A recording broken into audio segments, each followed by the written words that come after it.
അദ്ദേഹത്തിൻ്റെ സവിശേഷത അയോധ്യയിൽ ഈ തർക്കസ്ഥലത്ത് ശ്രീരാമൻ്റെ ക്ഷേത്രമാണ് എന്നും ആ ക്ഷേത്രം പുനരെടുക്കണമെന്നും അവിടെ പുതിയൊരു ക്ഷേത്രം ഉയരണമെന്നും ഏറ്റവും കൂടുതൽ ലോകത്തിൽ ആഗ്രഹിച്ച വ്യക്തികളിൽ ഒരാളാണ് അദ്ദേഹം.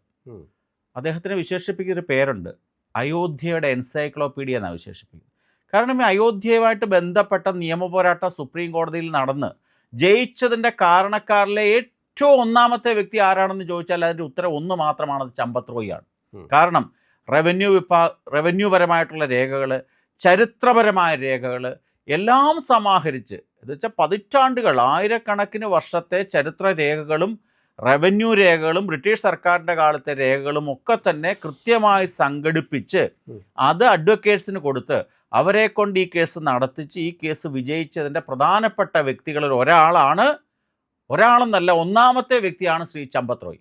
അതുകൊണ്ടാണ് അദ്ദേഹത്തിനെ വിശേഷിപ്പിക്കുന്നത് ഈ അയോധ്യയുടെ എൻസൈക്ലോപീഡിയ. അതുകൊണ്ടായിരിക്കും ഒരുപക്ഷെ ഹിന്ദു വിരുദ്ധർ ഏറ്റവും കൂടുതൽ അദ്ദേഹത്തെ ടാർഗറ്റ് ചെയ്യാനുള്ള കാര്യം